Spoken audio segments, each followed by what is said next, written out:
रब्बा तेरी खुदाई हाय याद है आई, दिल ये देता दुहाई गम से दे तू रहाई। सुनील अपनी पत्नी माधुरी और बेटी रोमा के साथ रहता था।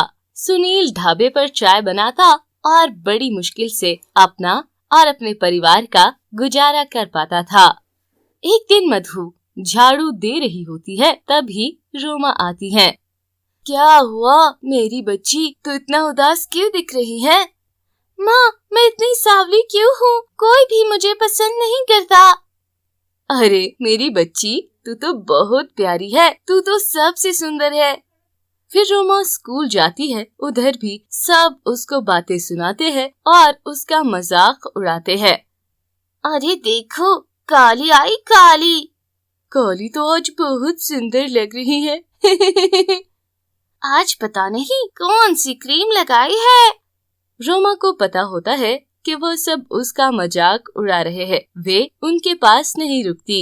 काजल और रवि बोलती रहती है, काली कलोटी, काली कलोटी। रोमा को ये सब बहुत बुरा लगता है। वे बाथरूम में जाकर बहुत रोती है। मेरा रंग इतना काला क्यों है? सब मुझे इतनी बातें सुनाते हैं।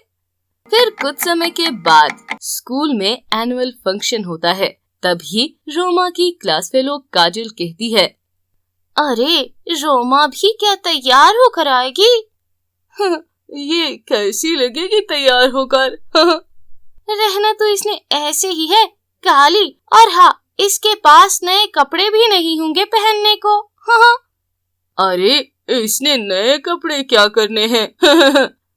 रोमा का मजाक उड़ाकर वे दोनों जोर जोर से हंसने लगते हैं।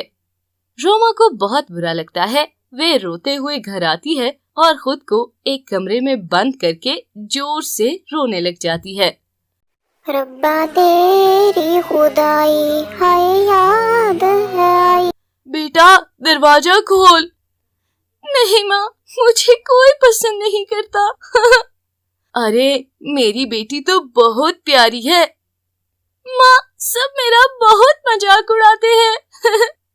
अपने माँ के बार बार कहने पर रोमा दरवाजा खोल लेती है और उसकी माँ अपनी बेटी को समझाती है कि बेटा, दिल साफ होना रंग साफ होने से कई गुना बेहतर होता है। और रोमा के पिता भी उसे बहुत समझाते हैं। फिर रोमा खेलने के लिए बाहर जाती है। अतु, मुझे भी अपने साथ खिला लो। नहीं नहीं भाई, हम तुम्हें अपने साथ नहीं खिला सकते। इतना तुम्हारा रंग काला है। अरे अगर हमारा हो गया फिर? मुझे तो कोई साथ भी नहीं खिलाता।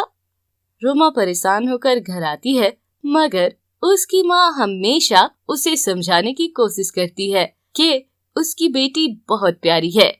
ऐसे ही समय गुजर जाता है और रोमा बड़ी हो जाती है।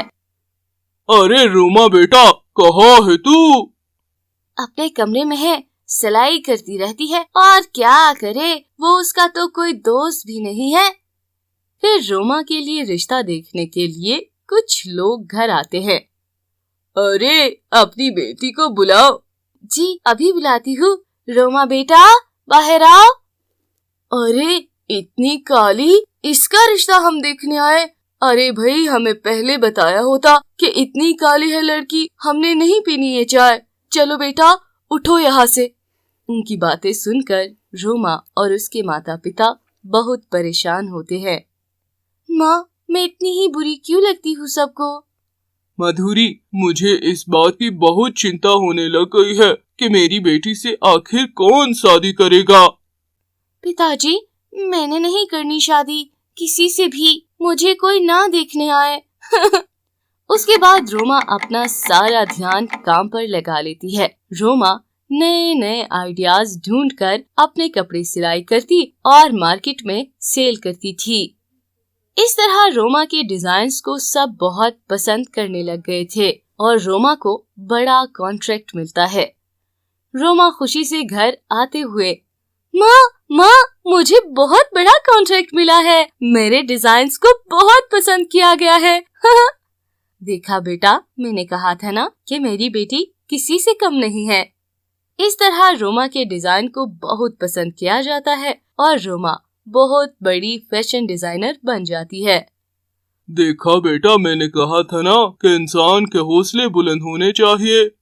यह सब सुनकर रोमा बहुत खुश होती है और उसके माता पिता भी बहुत खुश होते हैं। वो एक अच्छा घर और गाड़ी खरीद लेते हैं। रोमा बेटा, कहाँ हो? ये देखो, तुमसे कौन मिलने आया है। रोमा जब बाहर आती है तो देखती है कि काजल और रवि उसके पास आते हैं। रोमा, हमें माफ कर दो, हम तुम्हारे साथ बिल्कुल ठीक नहीं करते थे। हाँ रोमा, हमें माफ कर दो, वे हमने तुम्हें बहुत तंग किया, लेकिन तुम तो हमसे बहुत बेहतर हो। कोई बात नहीं काजल, रवि, आप लोगों की वजह से ही शायद मैं आज यहाँ पर हूँ। और हाँ, ये बात हमेशा याद रखना कि हौसला हमेशा बुलंद रखना और अपनी कमजोरी को अपनी ताकत बनाना चाहिए। उसके बाद रोमा के लिए रिश्तों की लाइनें लग जाती है और कोई भी उसके काले रंग को नहीं देखता। माँ, मुझे शादी नहीं करनी किसी से भी। लेकिन बेटा, हम तुम्हें अपने घर का होता देखना चाहते हैं, मेरी बात भी समझो ना। सुनील और माधुरी अच्छा रिश्ता देखकर रोमा की शादी करवा देते हैं और रोमा की विदाई खुशी खुशी से हो जाती है और फिर वे अपने घर और परिवार के साथ खुशी खुशी रहने लगती हैं।